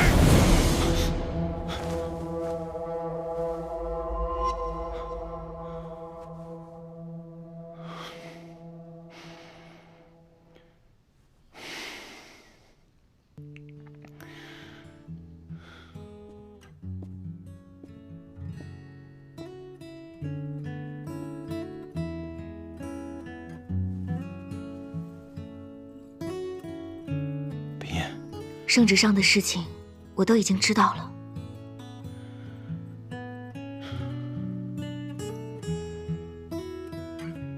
我袁不屈此生难道注定要孤独终老吗？前两位夫人不幸离世，我好不容易在边城与你结为连理，却又降下这等无端的灾祸。不行，我宁可辞官回家，也绝不会让你受一点委屈，更不会让你委身成妾。子然，你不必辞官回乡，你还是应该去当你的定北侯。功名利禄什么的，我根本就不在乎，我也不会为了定北侯这种虚名委屈了你。可是违抗圣旨是大罪，我们要让皇上自己收回成命才是。你要把我送回扬州。送回扬州？你是有什么计策吗？要你把我送回扬州，只是我计策中的一环。此事只能你知我知，还有干爹干娘知。这是何意？要你把我送回扬州，这是第一步棋。要干爹干娘暂不回林州，这是第二步棋。至于这第三步棋嘛，那可就要看袁大将军你自己的啦。不是，你仔细跟我说说。那你呀，就好好听着。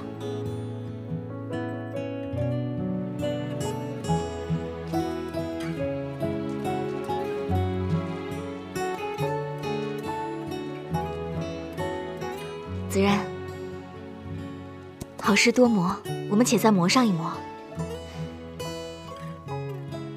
真是辛苦你奔波了。我又不是去天涯海角，你我二人只是暂别。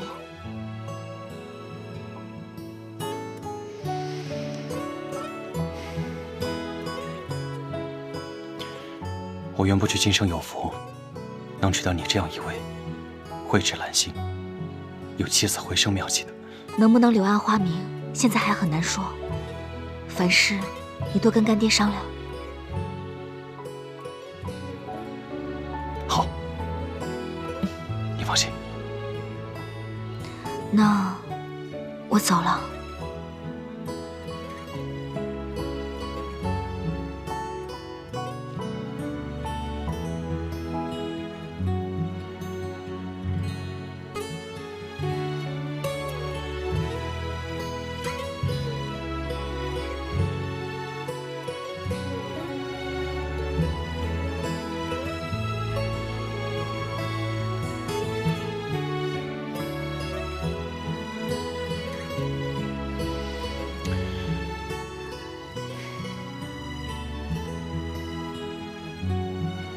我走了。好。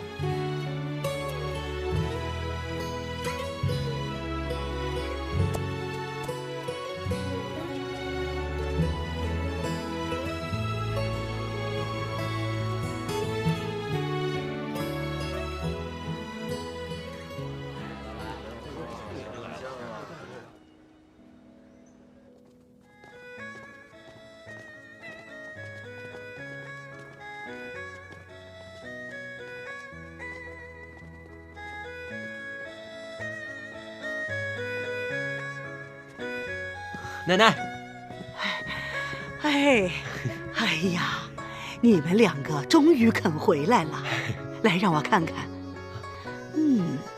脸色好了许多，身体也强壮了不少，好啊！奶奶，那山林别院山清水秀，空气沁人心脾。这回孙儿病已经好了大半。太好了，太好了！让我看看冰雁。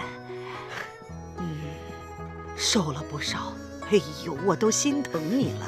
正好奶奶呀炖了血燕，给你们补补身子。来人呐，把血燕端上来！快坐，别站着，坐，快坐。奶奶，哎，坐，都坐下。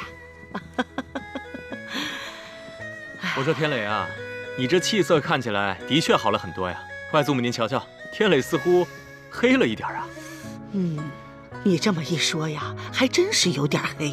哦，我知道了，定是三少奶奶性格活泼，待不了这方寸的庭院，于是带着天磊到有趣的地方玩去了。弟妹啊，你不妨说说，带天磊去什么地方玩了，让我们大家伙儿也都乐呵乐呵。这好玩的地方呀，在哪儿？那是一个都没去。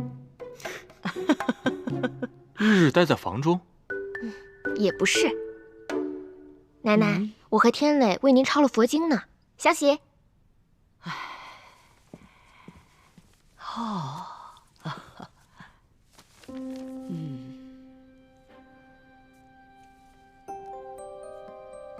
真是两个有孝心的好孩子，感谢佛祖保佑我的孙子病情好转。奶奶，其实这誊抄佛经为您祈福之事，也是受了高人指点。哦，什么高人？这位高人是一个心怀慈悲、德高望重的师太。这位师太是师父早年间游历江湖，机缘巧合碰见的。谈吐间，师父了解到这位师太佛法高深。之后，师父为我治病时，便将这位师太所讲解的佛经誊抄给我，让我潜心参悟。没成想，我的病竟好了大半。善缘，这就是善缘。这位师太云游四方，讲经论佛，可遇不可求啊。但师父写信跟我说，这位师太近日要来咱们林州云游。我心一想，奶奶一心向佛，若是能将这位师太请到咱们祈福，为大家讲讲佛经，对咱们祈福而言，简直就是好事一桩。所以便拜托师父，请这位师太来咱们府上。奶奶意下如何？当然好啊！奶奶我这大半辈子行善积德，为的就是求佛祖保佑我们齐家，保佑你们。要是能和这位师太结缘，那就是我们的福报啊！奶奶说的是。天磊啊，你不妨告诉表哥，这位师太现在身在何处？表哥马上派人去把她请过来。表哥，这位师太乃是得道高人，神龙见首不见尾，我也弄不清楚她的行踪啊。师父反正下了拜帖，人家要来，自己便会来，就不劳表哥费心了。好，甚好。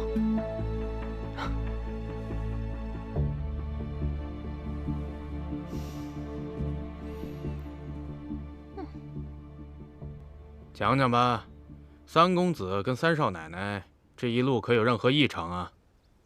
异常？他们就老在别院里面，他待着不出来。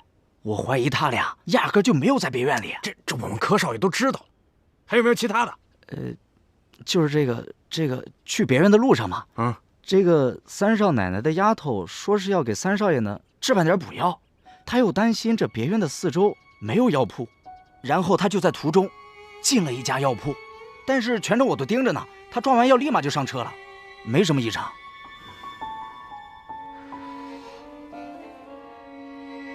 药铺啊，走吧。嗯。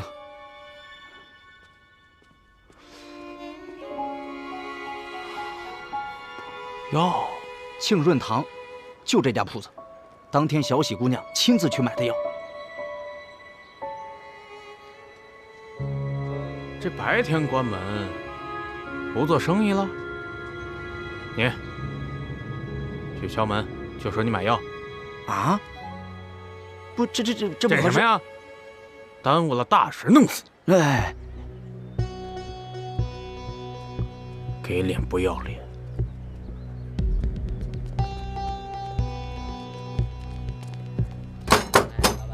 掌柜的，开门呐！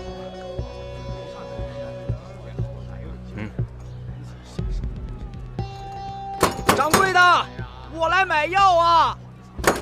掌柜的，小店今日有事，不做生意，您去别家买吧。哎呦喂，那就来不及了呀，掌柜的。那我家老母亲现在她等着要救命呢。掌柜的，你就行好吧，您救救我母亲的性命吧。掌柜的，哎呦喂，你赶紧跟。大哥，您别着急，您需要什么药？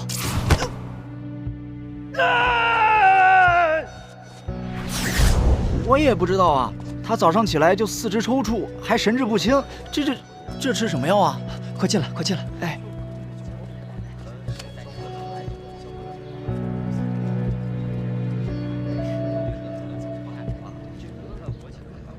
哦，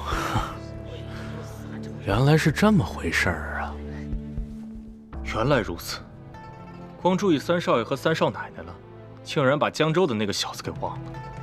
早在江州之时，这小子就已经和瞎眼老太认识了。三少爷和三少奶奶定是听了这小子的话，才突然去了江州。哦，是的。哼，想害我柯世昭，没这么简单。王胡子，此时瞎眼老太必定就在药铺当中。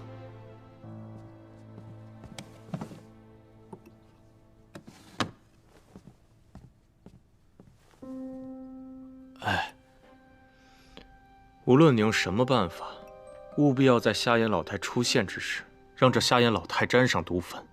此药能够渗透肌肤，即便没有服下，只要沾上一点儿，那也可深入骨髓。是少爷，小的一定办到。哼，既然如此，那本少爷就来个瓮中捉鳖，等着你们亲自把这瞎眼老太送到我的囊中来，还不快去？哎，是。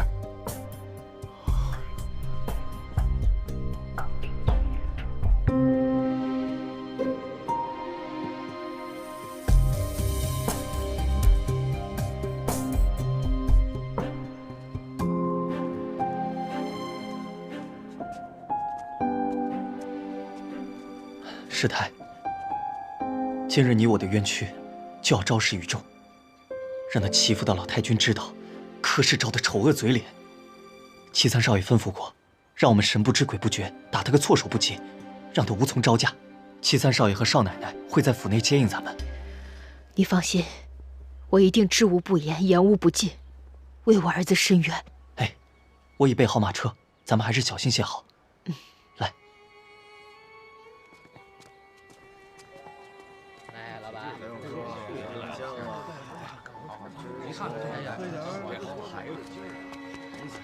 师太，可怜我吧，给我2个铜板吧，我已经2天没吃东西了，好饿。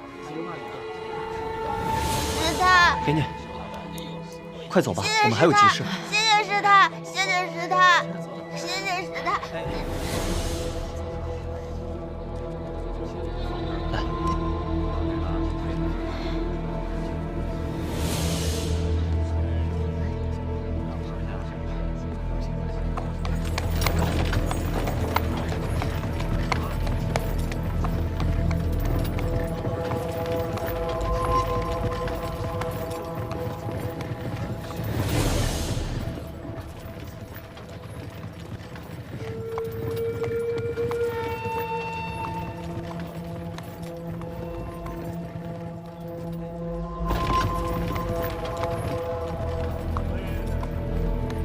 就是他们，去把他们带起来。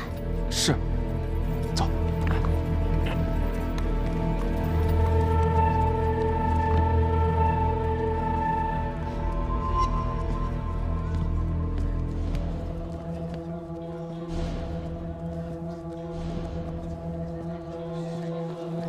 来，师太，你怎么了？没事儿，走，我们办正事儿。走。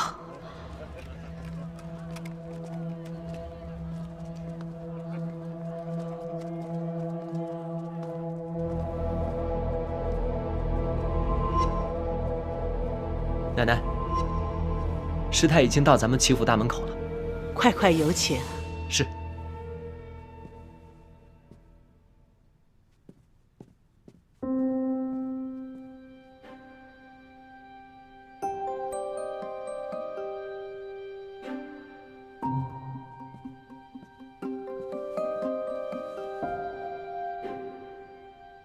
柯世昭看起来成竹在胸，有恃无恐。是啊，怎么看起来不太在乎的样子？事出反常必有妖。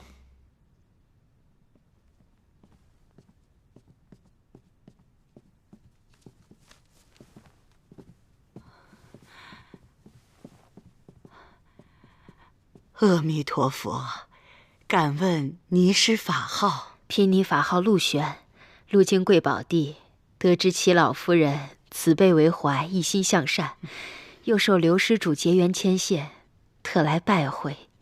善哉善哉，太好了！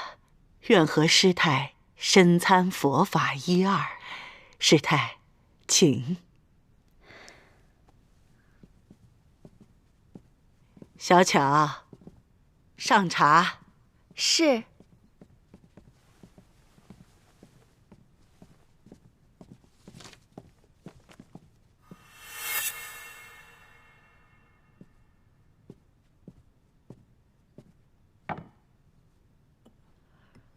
这是老太君珍藏多年的上等好茶，今日啊，特意拿出来招待贵客的。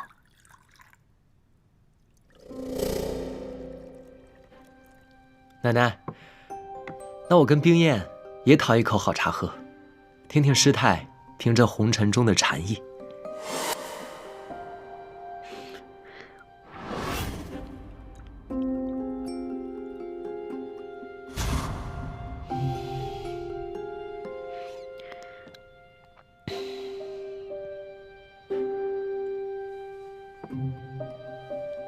小施主言语红尘，我们这些出家人呐，何尝不是了断凡尘才遁入空门的？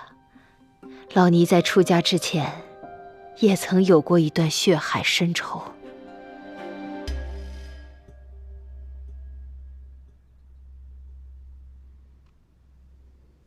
什么血海深仇啊？师太，您请讲。当年我出家之前曾有一子，我们母子二人相依为命，以乞讨为生。虽过得艰辛，却也是母慈子孝。怎料有恶人哄骗我儿，好吃好喝的养着我们母子。那日我儿感风寒，在一家药铺抓药喝下，可怎知那恶人为了夺取那家药铺，竟在我儿喝的药里下毒，害我儿惨死。